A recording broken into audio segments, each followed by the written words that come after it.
Ok les amis, donc là on est tranquille, on vient de finir la séance, on est avec monsieur Dimitri Solimais, il va me taper, j'ai toujours du mal avec son nom de famille, alias Chaka Zulu, moi je l'appelle Chaka Zulu, sur les réseaux vous pouvez le suivre, là on va discuter un petit peu de tes projets, de ce que tu comptes faire, Bah écoute, moi mes projets là pour l'instant j'aimerais bien signer dans une bonne orga, tu vois, ça à voir avec mon manager, okay. Et je pense qu'il sait déjà quoi faire. Okay. Et après voilà, hein, combattre pareil, hein, combattre tous les 2 mois, ce serait très bien, tu vois, c'est pas okay. Tous les 2 mois. Est-ce qu'il y a un endroit où on peut te contacter, par exemple, si jamais on ne sait pas, il y a quelqu'un, un organisateur qui souhaiterait te contacter?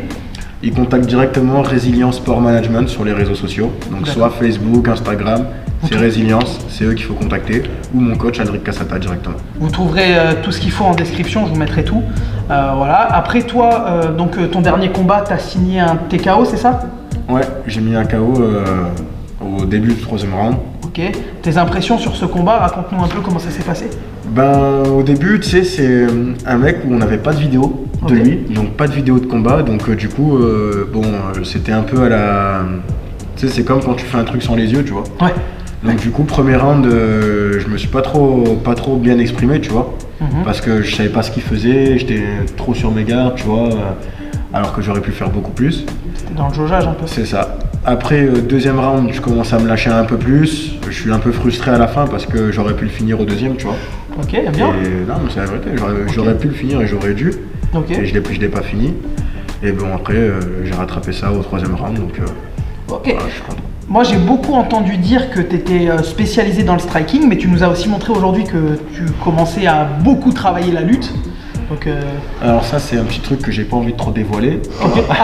Je perfectionne mon style au sol, en grappling et en lutte, hein, tous les jours. Voilà. Donc pour ça d'ailleurs qu'il a essayé de lutter, il n'a pas réussi. Il a réussi un takedown sur 3 ou 4. Et voilà.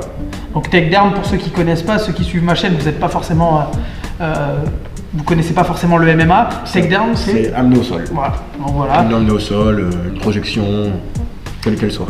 Qu'est-ce que tu aimerais faire dans l'avenir? Quel serait ton but premier? Quelle ceinture tu voudrais atteindre? Toutes. Ah, ça c'est bon, ça. Ça c'est la bonne mentalité. Il n'y a pas une ceinture spécifique. Tout le monde va dire oui, je vais aller à l'UFC et tout. En même temps, c'est logique. Je veux dire, on veut tous aller à l'UFC, tu vois. Ah oui, c'est tellement logique. Tout le monde veut aller à l'UFC. Mais après, et ça, je reprends Cyril Gane, ce qu'il avait dit, c'est la vérité. Il faut penser aux pépettes aussi, tu vois. Bien sûr, aller à l'UFC, si jamais tu as une autre orga qui te paye 10 fois mieux que l'UFC, ben moi perso, j'irai à l'autre orga, tu vois. C'est normal, après il faut manger. Hein. Bah bien sûr, c'est évident. Avoir une ceinture c'est bien, mais si tu manges pas, ça sert à rien. Tu vois. En plus, toute la préparation physique, la nutrition et tout ça, c'est un budget. Hein. C'est ça. Après, honnêtement, franchement, je pense que tous les combattants, ils te diront tous la même chose. Que tu vas en boxe thaï, ça va être, je sais pas, une ceinture au Raja ou au Lumpini, tu vois. Des trucs comme ça. En boxe anglaise, c'est la WBC, tu vois. Ouais, tout le monde te dira qu'il veut la ceinture de l'organisation, de la truc, tu vois. Tout en haut. Bien sûr. C'est logique. Donc l'UFC, c'est normal. Moi, le premier, je veux y aller, tu vois. Ah oui, c'est normal. C'est obligé. Et j'aimerais bien te poser une question qui est un peu revenue sur les réseaux. Donc nous, comme tu le sais, on a une chaîne de self-défense, un peu d'arts martiaux chinois, etc. On fait un peu de tout, tu vois, on s'intéresse à tout. On se catégorise pas. Est-ce que tu pourrais nous expliquer un petit peu la différence que toi, tu vois, en étant un professionnel de MMA, entre la rue et le MMA? Bah alors déjà, entre la rue et le MMA, la première chose, c'est qu'il n'y a pas de règles dans la rue. Dans le MMA, il y a plusieurs règles, il y a plusieurs zones où on n'a pas le droit de frapper, c'est interdit, etc. D'accord? C'est quand même un sport de combat. C'est pas la bagarre, c'est pas ce qu'on vous dit que c'est un truc d'animaux, etc. Pas du tout, il y a des règles bien précises. Quand on rentre dans la cage, on est conscient de ce qu'on doit faire et ce qu'on ne doit pas faire. Tandis que quand on est dehors, ben, au final, tu peux tout faire. Hein. Bien sûr. Il n'y a pas de règles. Il n'y a plus de limites. Surtout maintenant de nos jours, il n'y a plus de limites. Voilà. Je suis tout à fait en accord avec toi sur ce point-là. C'est que, comme on le dit souvent dans nos situations qu'on montre, c'est des possibilités, tu vois. Bien sûr. C'est pas une science exacte, on ne se prend pas pour ce qu'on n'est pas. C'est-à-dire que dans la rue, il n'y a pas de Superman, les amis. Ni moi, ni Dimitri, on est des Superman, ni Mathieu, on est des Superman dans la rue. On peut peut se faire écraser la tête alors qu'on a fait 10 ans de je sais pas quoi. C'est pas la question dans la Ça rue. veut rien dire, hein. Quelqu'un il vient avec une barre de fer, t'as beau faire 15-20 ans d'MMA, alors oui, tu sauras un peu plus te défendre, etc. Bien D'accord, sûr, hein, mais c'est évident. demain quelqu'un en veut à ta vie avec une barre de fer ou avec autre chose, hein, puisque maintenant c'est plus avec autre chose. Ouais. Crois-moi qu'il s'il veut te faire, il te fait. Hein. Bien sûr. C'est Bien comme sûr. ça. Hein. Ça, je suis tout à fait d'accord.